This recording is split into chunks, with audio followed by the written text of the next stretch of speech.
Bonjour à tous, ravi d'être parmi vous. On a parlé effectivement de sortir un petit peu des silos. Moi, je viens plutôt de la filière paysage, mais effectivement, il est important qu'on puisse croiser les approches pour travailler de manière synergique. Et effectivement, la métropole de Lyon a été lauréate en 2019 du concours Capitale française de la biodiversité, dont le thème était justement l'interface entre biodiversité et changement climatique. Et notamment, je vais vous parler du plan Canopée, qui est une démarche de territoire multipartenariale qu'on est en train de développer autour notamment de ces questions d'adaptation au changement climatique. Alors, la question de la nature en ville, ce n'est pas un sujet nouveau, c'est un sujet à Lyon, comme dans beaucoup de villes et de métropoles, qui est développé historiquement depuis longtemps, avec une forte prise de conscience, une forte accélération à partir du début des années 90. À partir du début des années 90, il y a eu une vraie réaction des habitants, notamment à Lyon, mais dans beaucoup de villes, contre les excès de l'aménagement, de l'urbanisme des 30 Glorieuses, qui avaient contribué à l'étalement urbain, à l'artificialisation des sols, à une vision très fonctionnelle de l'aménagement de la ville centrée sur la voiture. Et la demande sociale, elle portait sur la renaturation pour l'amélioration du cadre de vie. Vous voyez par exemple la transformation des berges du Rhône à Lyon, sur plusieurs kilomètres de traversée de la ville. Et quand on faisait ça à l'époque, la principale motivation, c'était cette réponse à la demande sociale. Rétrospectivement, on s'aperçoit qu'on faisait de la désimperméabilisation, on faisait de la désartificialisation, on créait des corridors écologiques, on faisait des surfaces évapotranspirantes, on faisait des surfaces ombragées, on faisait beaucoup plus de choses, et il y avait déjà une approche multifonctionnelle, mais qui n'était pas forcément mise en avant, puisque c'était ce critère social qui était mis en place. Néanmoins, autour d'un certain nombre de dispositifs, on a intégré progressivement de nouvelles thématiques je dirais, au mode d'organisation des collectivités. Alors, on a parlé d'environnement, on a parlé d'écologie urbaine, on a parlé de développement durable, on a parlé d'adaptation, mais finalement, tout ça, c'est peut-être la reformulation et l'approfondissement d'une même recherche, qui est la recherche d'une vision plus territoriale et pluridisciplinaire de l'aménagement de la ville. Alors, on a beaucoup travaillé depuis, notamment la canicule de 2003, a eu des conséquences sanitaires très importantes à Lyon. On a été un des territoires les plus touchés, avec plus 80% de mortalité, et les gens ont véritablement été marqués dans leur chair par ce premier effet qu'on puisse ressentir des changements climatiques. On a beaucoup travaillé sur l'analyse de la vulnérabilité de notre territoire face aux changements climatiques. Tous les territoires ne sont pas touchés au même niveau par différents risques. Et à Lyon, dans la métropole de Lyon, ce qui a été vraiment mis en exergue, c'est les risques sanitaires liés notamment aux vagues de chaleur et aux canicules estivales, qui était la première vulnérabilité et qui était liée directement à l'effet d'îlot de chaleur urbain, dont on voit une carte de modélisation en bas à gauche, et qui fait que sur le centre de Lyon, toute l'année, on a entre 2 et 4 degrés d'écart de température entre le centre et la périphérie, mais par une nuit en période de canicule, on a mesuré des écarts de température qui peuvent aller jusqu'à 11 degrés. Et les problèmes sanitaires, les problèmes d'adaptation pour les habitants, c'est véritablement ce manque de rafraîchissement et ces problèmes d'îlots de chaleur. Et c'est pourquoi on a décidé de travailler justement sur l'hybridation de différents outils. On avait une charte de l'arbre qui avait permis de créer un réseau de 120 acteurs du territoire autour des enjeux de renaturation du territoire. Mais on restait quand même dans un cercle, je dirais, des gens qui sont dans la filière nature, paysage, et on avait du mal à embarquer avec nous des gens qui travaillent sur d'autres sujets, des promoteurs immobiliers, des aménageurs, pour qui effectivement c'était plutôt des questions de décoration et pas forcément des questions de fond. Et donc l'idée, ça a été d'hybrider cette charte de l'arbre avec le plan climat autour de solutions concrètes d'adaptation, et c'est de là qu'est né le plan Canopée, en montrant effectivement que le développement de la nature, la désimperméabilisation, puisque tout ça c'est dans les mêmes dynamiques, la création de surfaces évapotranspirantes, d'ombrage, ça participe effectivement à cet objectif d'adaptation qui est un objectif majeur et sur lequel il faut se soucier assez rapidement. Alors, on s'est appuyé notamment sur pas mal de recherches qui ont lieu en France, mais qu'on mène aussi à Lyon sur le rôle rafraîchissant de la végétation. On a un certain nombre de projets, notamment la rue Garibaldi à Lyon, qui est un projet dont on voit pas mal de fiches de retour d'expérience dans des guides du CEREMA ou du ministère de l'Environnement, etc., qui a été vraiment pour nous un laboratoire de montrer comment un projet urbain pouvait travailler simultanément sur plusieurs leviers de la lutte contre l'îlot de chaleur urbain, en travaillant à la fois sur les matériaux, notamment l'albédo des matériaux, la perméabilité des matériaux, en travaillant sur le cycle de l'eau et le lien entre le cycle de l'eau et la végétation, en considérant l'eau comme une ressource pour l'évapotranspiration et pour le développement de la végétation.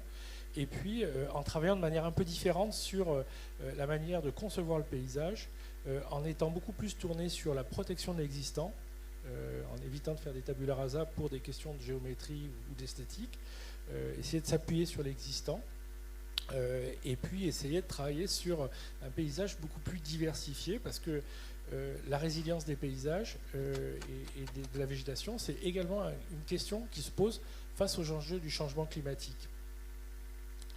Alors, on a montré effectivement avec ces projets qu'on avait effectivement une vraie réponse positive en termes de confort thermique.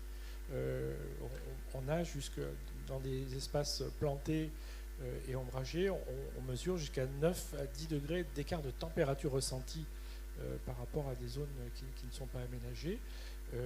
Et on s'aperçoit qu'en reliant l'eau avec cette végétation, on arrive à augmenter la capacité d'évapotranspiration des végétaux et à augmenter encore le bénéfice climatique local que l'on peut obtenir de cette végétation. Donc là, il y a des pistes opérationnelles très intéressantes. Et donc, on a proposé effectivement d'approfondir ça au travers de ce plan canopée. Alors, quand on parle de canopée, peut-être qu'il faut que je vous fasse une définition, parce que la canopée, on en parle, mais les gens ne savent pas forcément ce que c'est.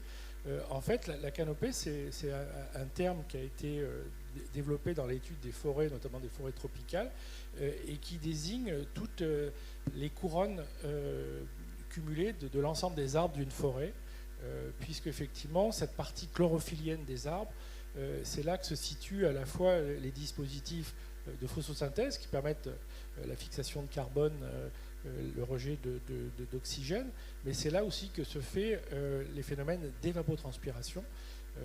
En fait, un arbre, c'est une pompe.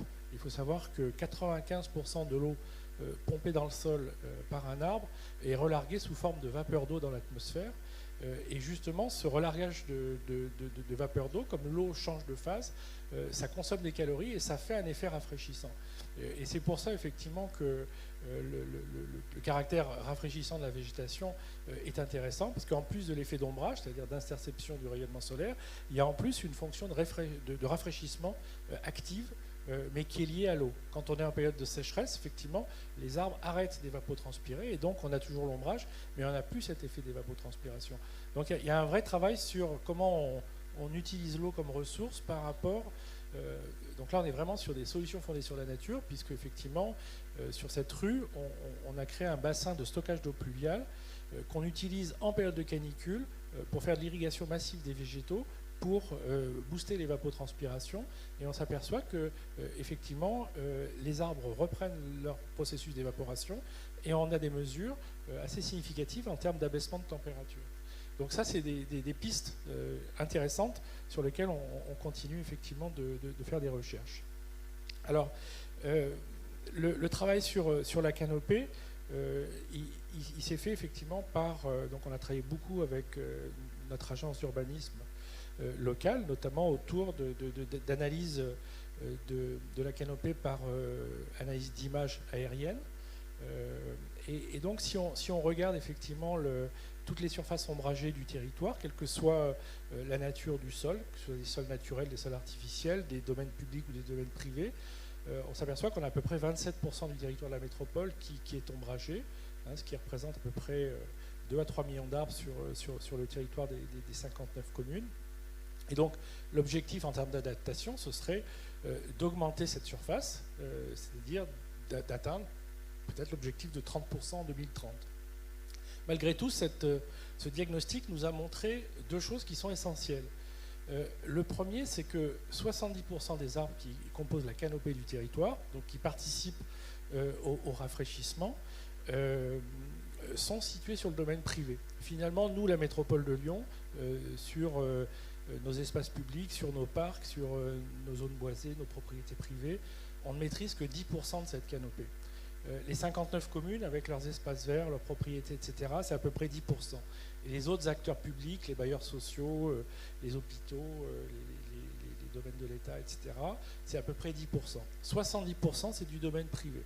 Et ça pose effectivement la question de comment on améliore la protection de l'existant.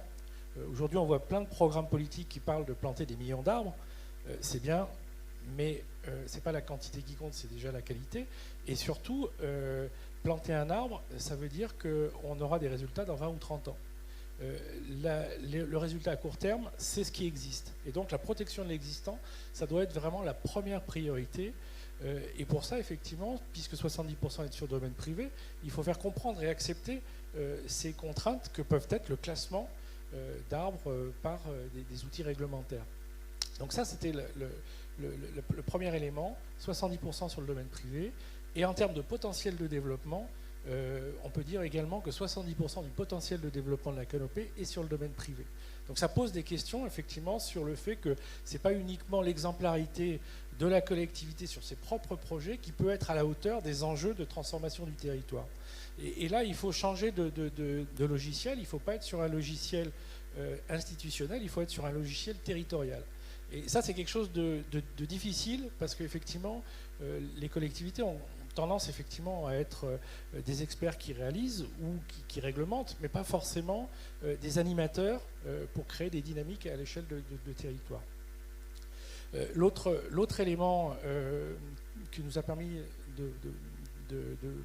cette analyse de la canopée, c'est qu'on avait un véritable déséquilibre, une fracture territoriale entre l'ouest et l'est de l'agglomération pour des questions à la fois historiques, topographiques, géographiques, économiques, etc. Mais finalement, on s'aperçoit que ce déséquilibre en gros, toutes les communes qui sont à l'ouest de la métropole sont au-dessus de la moyenne des 27%, et toutes les communes qui sont à l'est sont en dessous. Alors, derrière la petite photo où j'apparais, il y a une carte des températures, et on s'aperçoit finalement que la carte des températures de surface, c'est le négatif des cartes de la canopée. Et cette corrélation, en fait, elle s'accompagne de beaucoup d'autres corrélations. Les zones de l'Est, c'est aussi les zones qui sont les plus défavorisées d'un point de vue environnemental, d'un point de vue social, ce qui est logique puisque effectivement les zones boisées sont les zones qui ont les plus fortes attractivités résidentielles et du coup qui concentrent les populations les plus favorisées. Donc on s'aperçoit que derrière la lecture de la canopée, on a aussi des lectures sanitaires, sociales qu'il faut aussi intégrer pour mettre en place des politiques de compensation puisque les problèmes environnementaux se cumulent et ont des incidences au-delà effectivement de la simple question du paysage ou du cadre de vie sur la santé des habitants. Alors du coup le plan canopée il se veut effectivement essayer de créer justement cette dynamique pour essayer de toucher les différents publics, les différents acteurs pour les accompagner dans de l'incitation de faire. Donc effectivement, c'est comment on travaille effectivement sur l'intensification de la renaturation sur nos propres projets d'aménagement. Ça, c'est des choses qu'on fait depuis 30 ans. On peut peut-être aller un petit peu plus loin dans le curseur, mais je dirais les choses sont pas mal avancées. Il y a d'autres questions qui se posent, mais c'est pas forcément ça la priorité. L'autre élément important, c'est comment on accompagne et on mobilise les acteurs privés, comme ce sont les copropriétés notamment, les particuliers, justement, pour participer à cet effort de désimperméabilisation, de renaturation et de plantation sur le domaine. On travaille beaucoup aussi à la mobilisation des entreprises, puisque effectivement le terrain des entreprises, c'est souvent, notamment dans les zones industrielles, les principales zones qui fabriquent de l'îlot de chaleur urbain. Et vous savez que les masses d'air, elles ne sont pas statiques. C'est pas parce que vous avez une zone résidentielle verte et à côté une zone industrielle toute noire que le soir les choses vont rester comme ça. Il suffit qu'il y ait un petit coup de vent et toute la chaleur accumulée sur la zone industrielle, elle va se retrouver sur les zones résidentielles par la suite. Donc la lutte contre l'îlot de chaleur, c'est vraiment une réflexion de territoire à l'échelle large, et les zones industrielles, les zones d'activité sont, en tant que principaux générateurs d'îlots de chaleur urbain, les principales cibles sur lesquelles il faut travailler. On travaille beaucoup aussi, on essaie de développer des projets d'agroforesterie. Là aussi, la question de la canopée et la question de la prise en compte de la transition écologique doit aussi accompagner la transition agricole, puisque effectivement, on a notamment dans l'Est lyonnais une faible canopée qui est liée à de la cériculture intensive, qui a supprimé les haies, les bocages par des remembrements et sur lesquels il faut intervenir également. Et puis on travaille aussi sur un certain nombre de projets de création de forêts urbaines et de boisements, et pas que de micro-forêts. Et là, notamment, ça peut croiser effectivement différents axes. Il y a des axes effectivement de compensation par rapport à ce déséquilibre territorial, puis il y a aussi des axes stratégiques. Par exemple, on travaille sur le reboisement de nouvelles zones de captage d'eau pour protéger la ressource. Et puis pour terminer, le plan Canopée, il a aussi tout un volet très important qui est consacré à l'innovation, à la recherche et développement, parce qu'effectivement, la manière de développer des projets fondés sur la nature pose un certain nombre de questions. On travaille notamment sur la question effectivement de la fabrication de substrats fertiles pour accompagner l'arrêt de la dégradation des milieux naturels. Comment on fait pour renaturer la ville si on veut ne plus utiliser de terres issues de sols naturels, de sols agricoles. Ça veut dire effectivement qu'il faut créer des filières d'économie circulaire pour recréer des produits fertiles. On travaille bien sûr sur le lien, comme je le disais tout à l'heure, eau comme ressource entre la gestion alternative de l'eau et le développement de la nature en ville. On parlait du projet artisan, la métropole participe à ce programme, et notamment on a un programme sur la création effectivement de zones d'infiltration autour des arbres d'alignement pour en faire des mini-zones perméables qui permettent de déconnecter une partie de la voirie des réseaux de gestion des eaux, et pour permettre effectivement d'avoir à la fois de l'infiltration et des solutions pour augmenter la renaturation. On travaille aussi beaucoup sur la question de la forme urbaine et de la nature des paysages. On a une tradition en France de 4 siècles de plantations régulières monospécifiques.